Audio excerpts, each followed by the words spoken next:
Thank you and good afternoon. Thanks for joining us this afternoon. This is the Aspen City Council special meeting scheduled for May 3rd, 2022.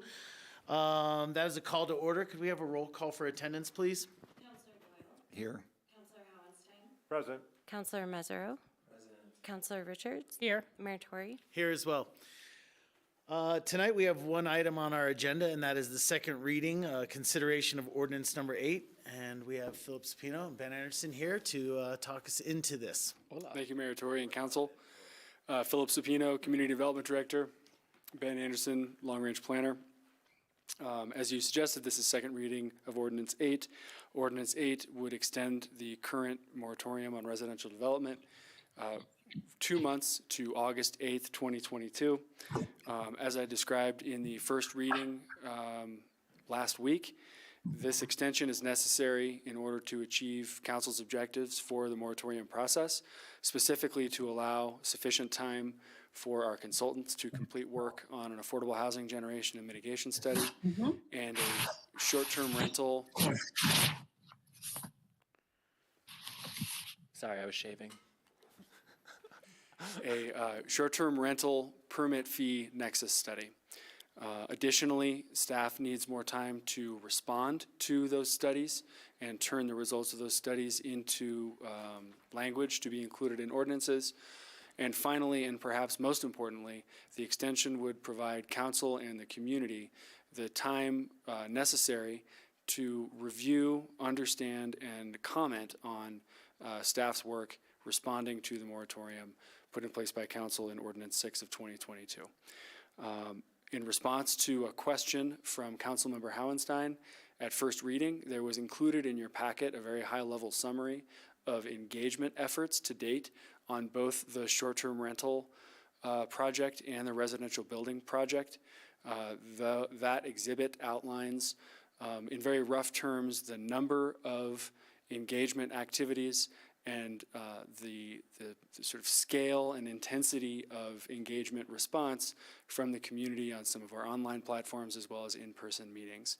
It's our hope that that level of information with just 1 week turnaround time is sufficient to at least address Councilmember Howenstein's questions about outreach and to paint a rough portrait of the degree to which outreach has taken a significant amount of the project time, the sort of overall staff time allocated for the project. I would estimate that somewhere exceeding 50% of staff time, both internally and external facing staff time, was spent on engagement. And that's, I think, a reflection of how seriously staff and the community take these subjects and take the subject of community engagement specifically. So with that, Ben and I are happy to answer any questions you have about the extension ordinance, about our engagement activities to date, or other project questions as they may support your consideration of ordinance number 8. Thank you. Question? Just one clarifying question. So this extension, as we know, does not cover STRs.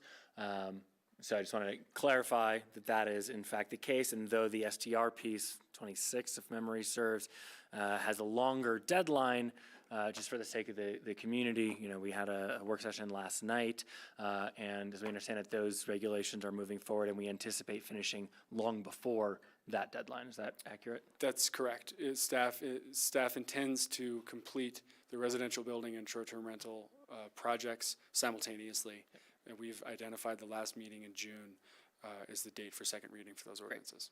Thank you.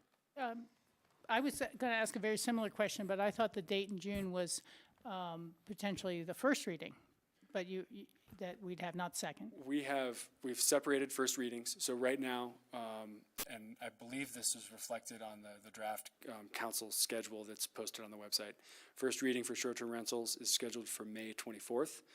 First reading for residential building is scheduled for June 14th, and second reading for both ordinances is scheduled for June 28th. Okay, thank you for clarifying. Thank you.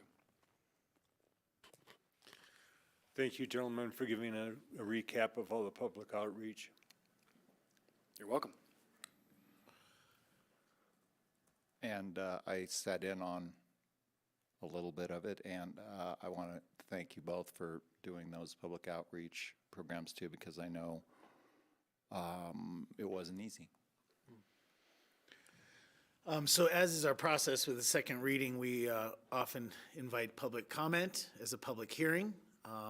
I see none in the room right now, but perhaps there are somebody out there on WebEx. So at this time, we'll actually open a public hearing portion.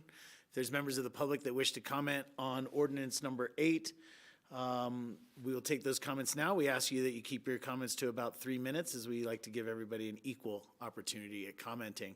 So if you're on WebEx and you care to comment this evening, please go ahead and unmute yourself and introduce yourself for the record.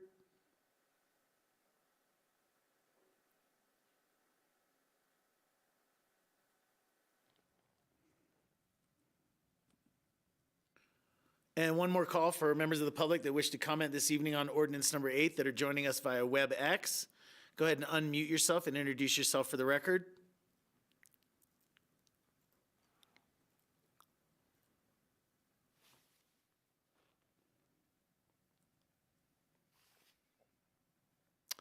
Seeing none, I'll close the public hearing portion of this hearing and bring it back to council table for questions, comments, suggestions, Motions?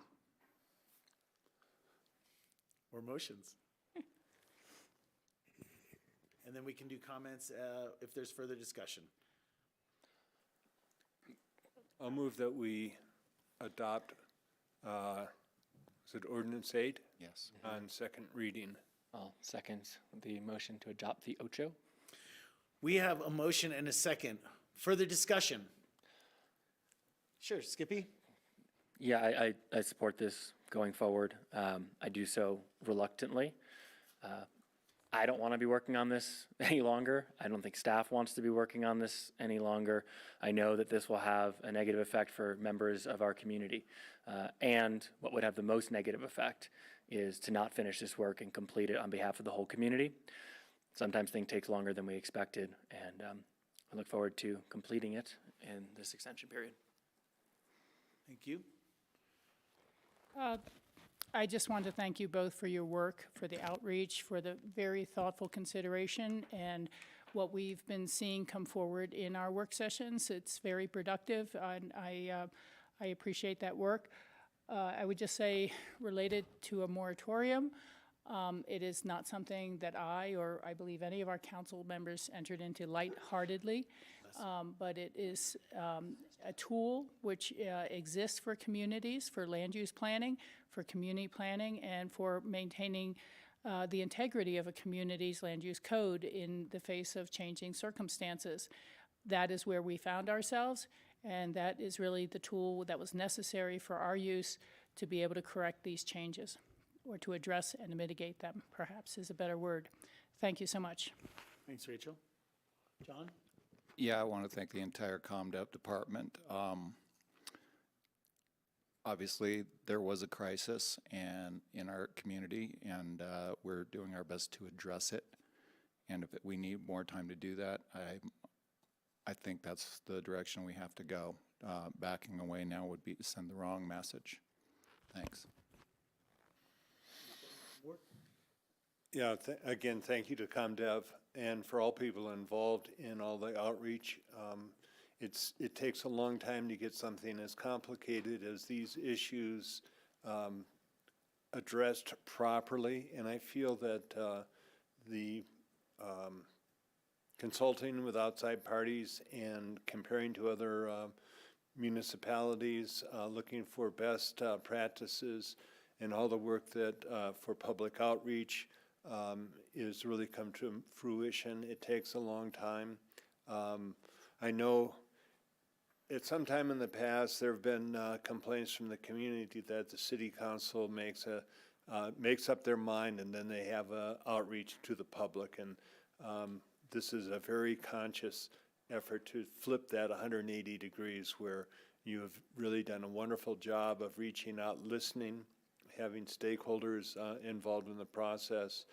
I doff my hat, which I'm not wearing tonight, to you and all the staff that's been involved in this. And we've had many meetings with you guys, and you've taken our direction and our ideas and made us look good.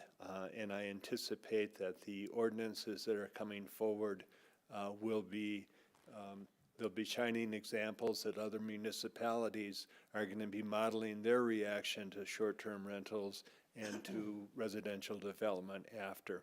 So thank you. I will enthusiastically be supporting this. It is unfortunate it took a long time, but some things are worth waiting for to get them right. Thanks, Ward. I think Ward said a lot of the same comments that I would. I think we set an aggressive timeline at the beginning of this. This council was very interested in making this as short of a moratorium period as possible. And staff was obliging and saying, we will do our best. As we got into that process, of course, we have this delay here. I agree with what Ward just said about getting this right. Getting this right for our entire community is more important than rushing it through. So again, thank you for all the work that you're doing. Basically, you've asked for 2 more months of hard work ahead of you. So thank you for everything that you guys are doing, and everybody on staff as well. Send our thanks to them. With that, we have a motion and a second. Could we have a roll call vote for ordinance number 8 on second reading, please? Counselor Doyle, Yes. Counselor Howenstein, Yes. Counselor Mesereau, C. Counselor Richards, Yes, Mayor Tory. Yes. Make a Thank motion you. to adjourn. A motion to adjourn has been made, second? and a second. Any further discussion? Could we have a roll call vote for adjournment, please?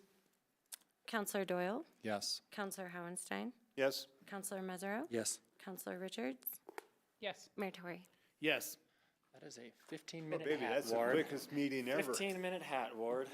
We need to get you one of those, like, gambling visors. I should have my hair cut like you. Yeah, maybe that helped the wind speed resistance.